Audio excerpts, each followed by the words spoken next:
Hi guys, it's Kelly here and I'm back with another video for Honeybee Stamps. Today we are going to be using this Spring Medley 3D embossing folder, the Lovely Layers Magnolia, the Spring Greenery, and then this is a newer sentiment set. It's called The Best of Everything. It's a really, really good one for covering just a lot of bases. So I am going to be die cutting all of my pieces parts out of white, and then I will be doing some coloring. So concentrating on this video and kind of building out a bouquet, I know that I have the Magnolias. In my head, the Magnolias, I'm going to have one large one and then like a half one.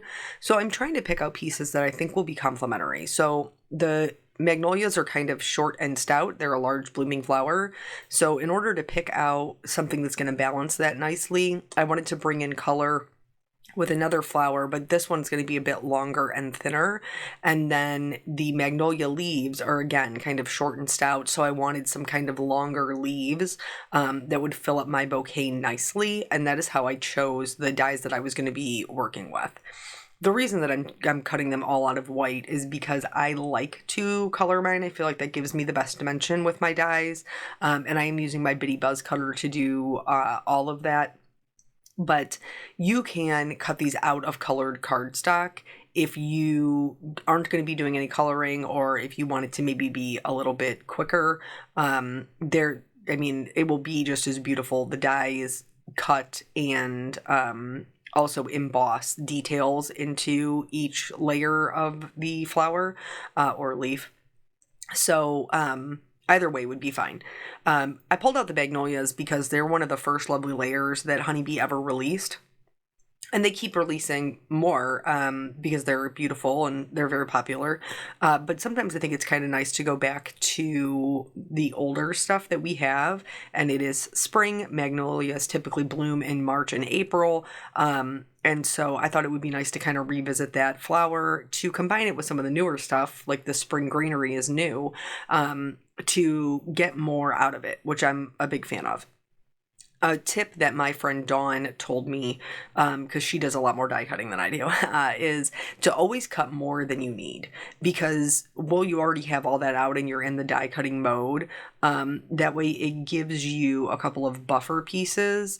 So I did cut a few more than I needed for the greenery. I did not for the Magnolias outside of the centers, and that's just because I was worried about losing them because they're kind of small. And then we're going to move on to the coloring.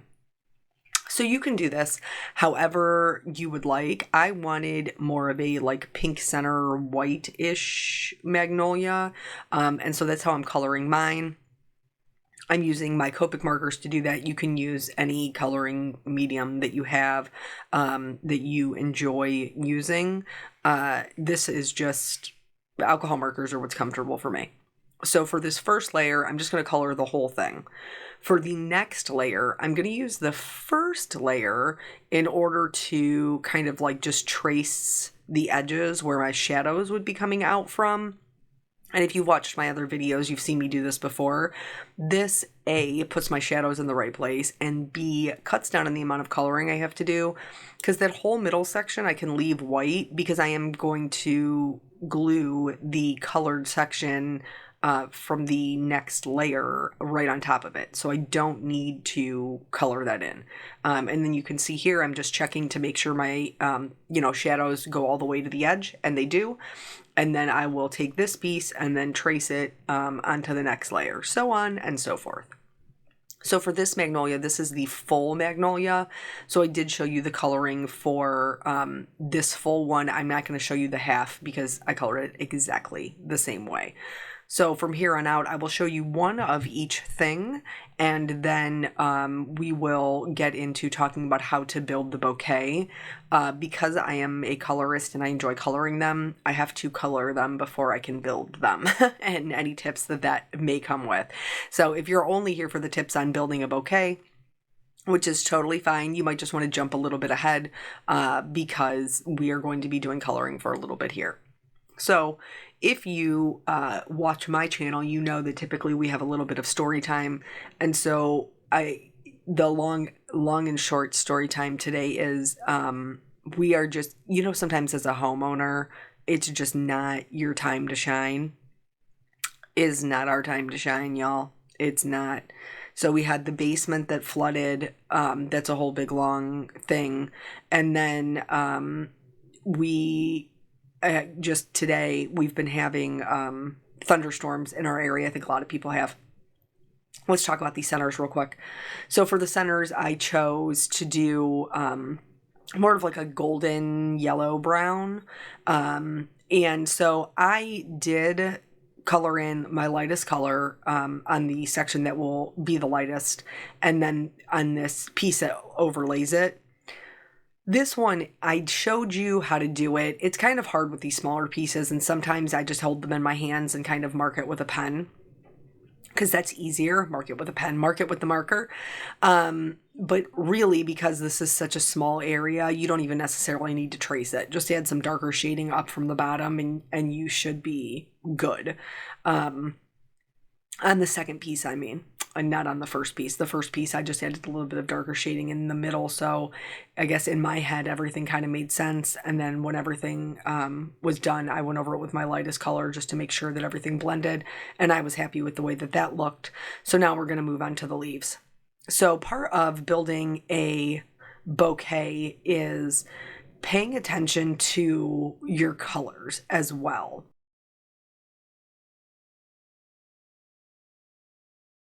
And so in regular card design, just in any kind of card design, you want your colors to look nice together, particularly in putting together kind of floral arrays or bouquets.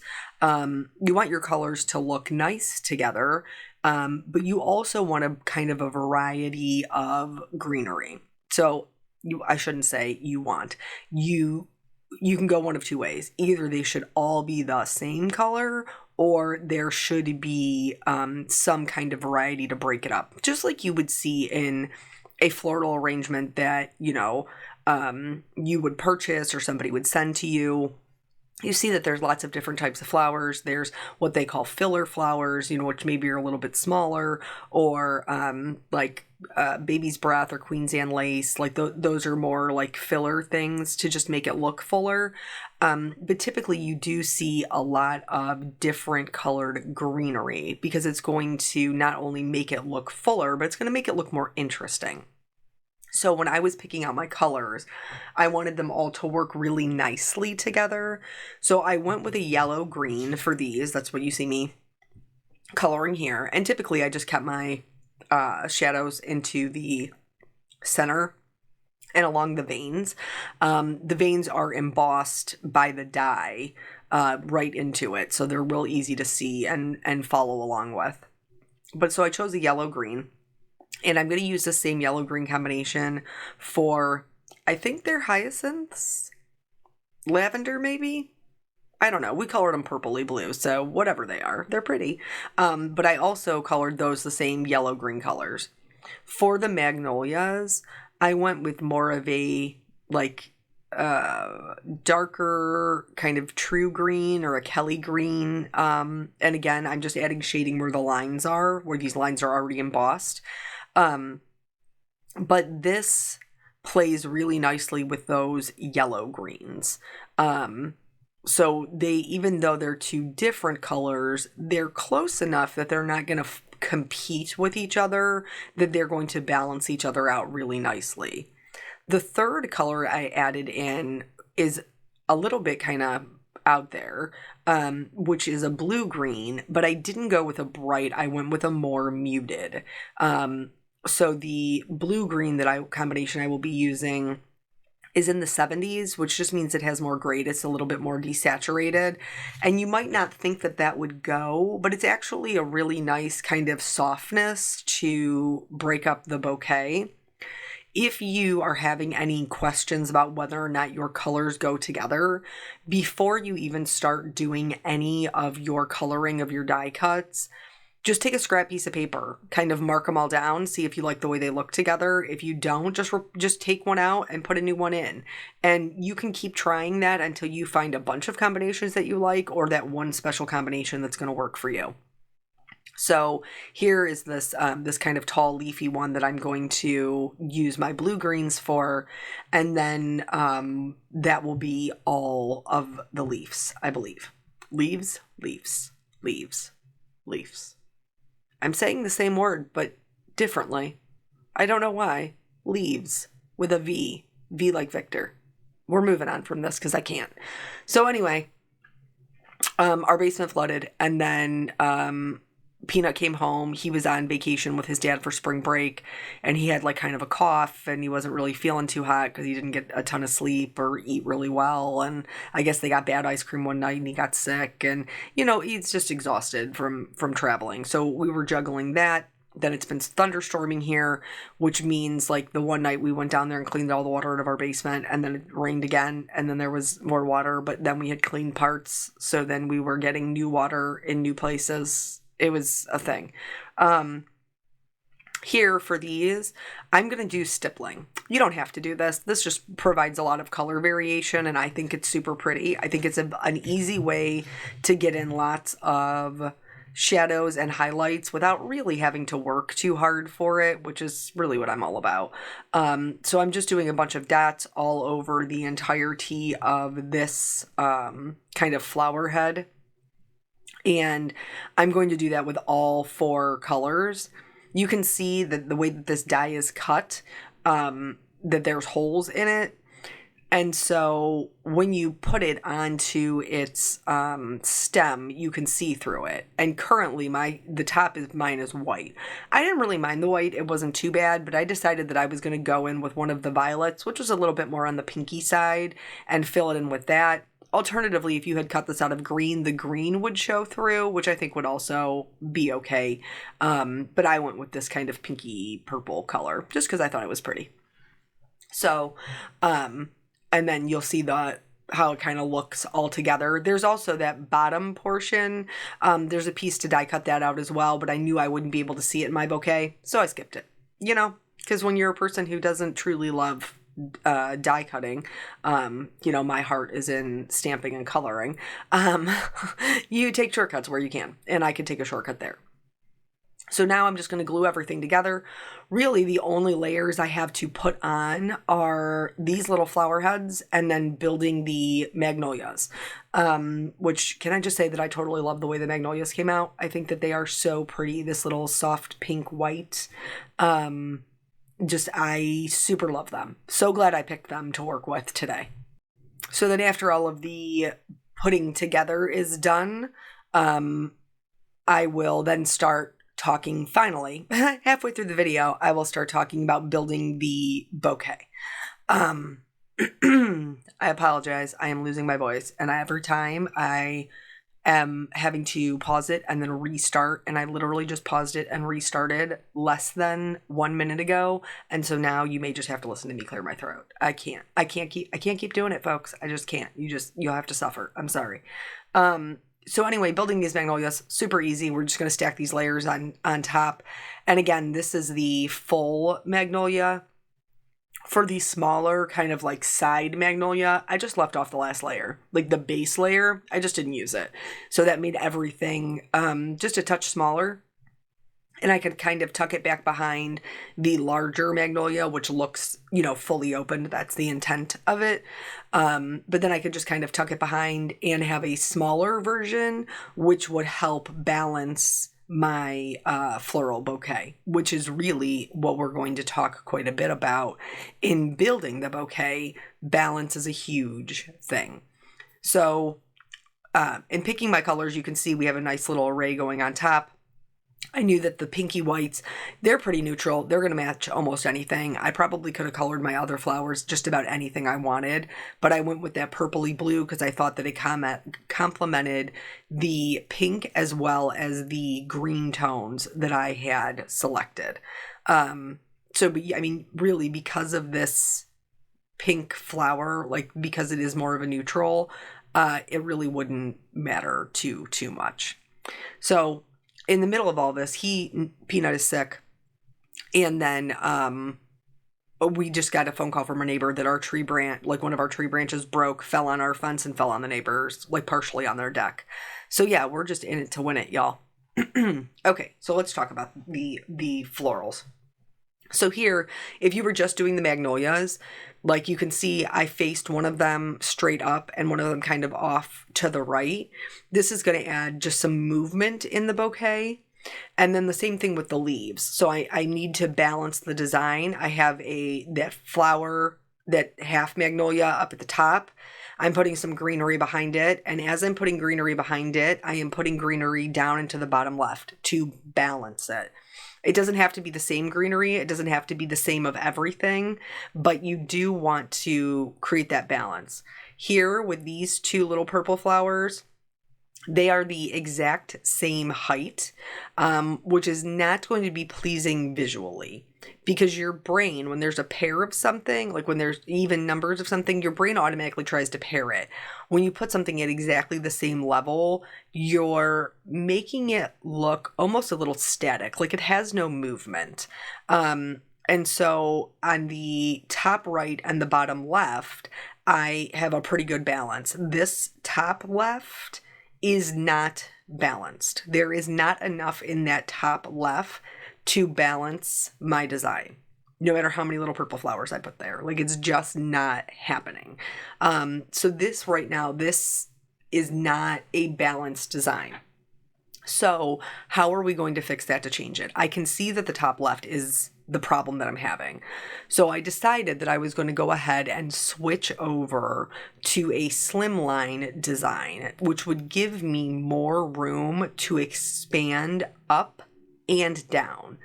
This is the part of the video that normally as creators we cut out because it's kind of boring to watch. Just doing the same thing over and over again. Most people just want to see the end result. But if you're genuinely trying to learn how to do something for yourself, you have to watch this part of the process to see how many different ways we try it before we find what works to make a unified, balanced design. So here now I'm starting building from the bottom. I know that I like that look at the bottom.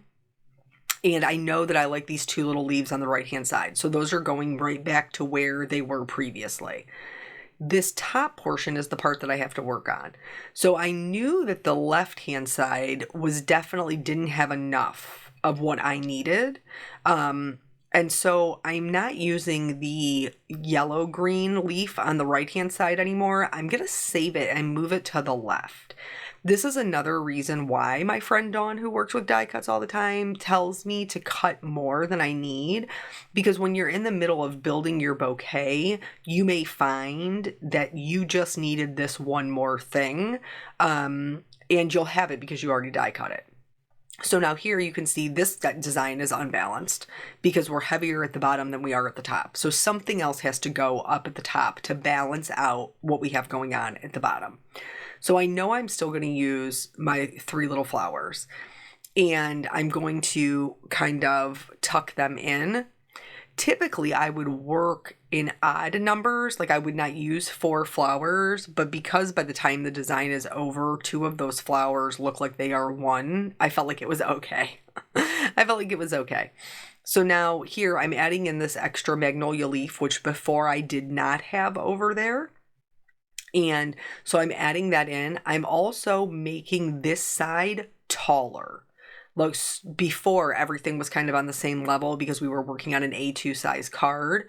And I'm making the left-hand side just a little bit taller. And so here, this is without the yellow-green leaf. It still does not look balanced. We have to put this leaf back in.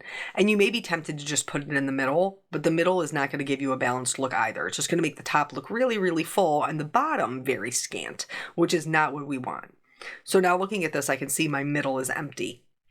So I'm starting to get a little bit more balance on the top and bottom, but I've got nothing in the middle to balance out those 2 kind of green leaves. So I'm going to scoot them up just a little bit to kind of fill in that right-hand side. And then I'm going to start scooting the stuff on the left down. So I'm going to tuck in that leaf there. I'm going to start scooting down some of those purple flowers just a little bit. I'm going to make one of them taller and I'm going to bring one of them down. So now we're creating height. We're starting to get a much more balanced look at this point. So we have some on the bottom, that large floral And then here's me back again, back again, trying to make sure that I'm happy with how it looks. So I have those purple flowers together. One is definitely taller than the other. That height is going to help us create some more interest, movement. And then these little flowers over here on the right-hand side are going to help us balance the flowers that we have down into the bottom left. This is, and if you've watched my videos, you've heard me say this before, like, that I get tired of having to chase the die cuts around. This is the part that I'm talking about. Like, this is the part that for me, like, where I put one leaf in and everything moves. But it's just kind of the nature of the beast. If that bothers you, I have in the past put a little bit of repositionable adhesive on the back of all of my pieces so that way, once I put them down, they will stick at least long enough for me to be able to move things around it without it just flying off. So once I am happy with the way that it is looking, I knew that I wanted to do the 3D embossing in the background, but I don't want to have to rebuild this whole floral bouquet. So now I'm going to pick up the entire thing with the press and seal. So I'm just going to lay this piece over top of it. Typically, I would use the hinge method, but I'm going to be honest with you. Both my kids were in bed. One of my kids was sick, and the press and seal is so loud when you rip it off the roll that I just couldn't risk it. So I had to use the piece that I already had ripped off, and it wasn't big enough to do the hinge method. If you have no idea what I'm talking about with the hinge method, I will link that video at the end. Because it's incredibly helpful. So I picked up the whole thing with press and seal. Now I'm going to take this piece. This is the slimline piece, and this is an A2 size. Well, it's a little bit bigger than that, but you know what I'm saying. It's not big. It's not a slimline 3D embossing folder, but do I care? Absolutely not. I'm going to use it anyway because it's beautiful and it makes everything look like lace. So here you can see I ran it through one way, I flipped it around, lined it back up, and then ran it through the other way. There is a little bit of a line that you can see where kind of the two meet. I am just going to place the widest portion of my flowers over that line, and honestly, in the finished card, you cannot see it at all. Not even kind of, not even a little bit, not even sort of. You wouldn't even know it was there unless you watch this video. So here I am going through and I am adding glue to the very base leaves. These are going to be the first ones that stick down. Because I just tucked in my pieces underneath, you'll see that one of the leaves is actually laying over one of the base leaves. And I'm just going to cut it off because it doesn't matter. You're not going to see it. And that way it's not interfering with my base leaf adhering. So again, I'm going to make sure I'm lining this up so that the widest part is over that line for my embossing. And then I am going to press my leaves down. Then I will pick it up again. Whatever we didn't adhere down, adhere the next layer, so on and so forth until the entire bouquet is built up. The hinge method is easier than this, but this is exponentially easier than what we were doing before, which was, basically just trying to glue them in the same spot after we took a picture. What a nightmare that was, right? I'm so glad that's over. So in moving that, I did this one little piece, decided that it was going to stick down even though it wasn't its turn yet. So I just went in and adhered it myself before I went in and added anything else. And I just made that the tallest one because I could see from my floral bouquet on the left that is the one that was missing, was the one that was super tall. When you do this, you do want to make sure that you go back in and make sure everything is secure, because even though we're putting down the glue on each layer, sometimes you have one thing laying over top of one another. And so the thing that's on top of the other thing, I feel like I'm speaking in code, the thing that's on top of the other thing doesn't get glue. So you just have to make sure that when you go in, you're making sure everything is super secured down so that your card doesn't fall apart after you give it to your recipient. And this, the Honeybee Bee Creative Glue is great glue. So you just have to give it a second to dry, and then it's going to hold beautifully, and you shouldn't have any problems with that. So here now, the only thing that I have left that has not been glued down is my Magnolias. Everything else has been glued down, so the base of all my leaves, this is me going back in, again, making sure everything is secured and glued down. I am going to put my Magnolias on top of it, but I don't want to glue my Magnolias to a loose leaf piece and run the risk of it falling off. So now for these, you could definitely leave them on the press and seal. And for the small one I did, just to get the placement correct, put the press and seal back on there, glue that down. But for the big one, I'm just going to peel it off the press and seal and glue it myself. Because there's no longer any need, because that is the last largest piece. It's really easy, but you could leave everything on the press and seal if you were like, I 110% am in love with this arrangement and I don't want it to move one iota. So now everything is glued onto our background. Here, I felt like it was a little bit too long. So it's originally at 3 3/4 by 8.5. So I decided I'm just going to trim it down from the top and bottom to make it 3 3/4 by 8. You guys, this is crazy. Watch what happens. Just watch. Just you watch. And this is why you should not force things. So I go to cut the line and I kind of catches on the paper. This wouldn't happen if you had a guillotine trimmer, by the way. But I force it. And what do? I completely ripped off the bottom of my card, because that 3D embossing has so much texture. The part that it pushes up, it actually makes it a little bit thinner. And since I insisted on just shoving the slicer through, it tore my paper. 110% my fault. I should not have done that, but I did. I cut it by hand. If you have a guillotine trimmer, that won't happen, but I don't. Well, I do, but I don't use it. So, anywho, I ended up trimming it by hand. It was fine. It ended up working out fine. But when it first happened, I was like, no, I've glued it all down. No, no. Oh, good times. So here I am stamping my sentiment. Super cute. It says, you bring a smile to my face. And I'm stamping this in our gold metallic pigment ink. And I didn't emboss it. I thought about it, but I just wanted to keep it kind of soft because everything else in the card is. So I stamped it twice to make sure that everything was nice and solid. And then I'm going to cut it out with its coordinating die. Don't forget, if you buy these honeybee sentiments, any of them, all you have to do is flip your stamp set upside down on top of your dies, and it will immediately point out which one goes with which sentiment. Honeybee, so smart. So I pulled that out, die cut that out. I'm going to adhere that kind of down into the bottom left because, again, we have this kind of open area there, which the sentiment will snug in nicely. And then I did a couple little detail things because that's just how I roll. I use is it the Marvelous ones? I think it is the Marvelous ones. Yeah, Marvelous Moments. So I use some gemstones from there to just kind of accent the sentiment. And then I'm going to go in with a white gel pen and I'm going to add some highlights to the centers of the Magnolias just with some dots. And then I'm also going to add some white dots onto those little flowers, hyacinths, whatever they are.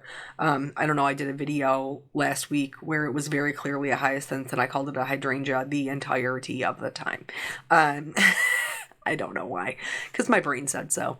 And then I added some shimmers to the edges of the petals on the Magnolias as well as to the little hyacinths. And then that is it. That's the whole cart. So I hope this helped you see the process, how to find some balance with your floral bouquets. If you have any questions, of course, leave them in the comments below and I will do my best to answer them. Thank you guys so much for joining me. I always appreciate your time and I will catch you on the next video. Bye.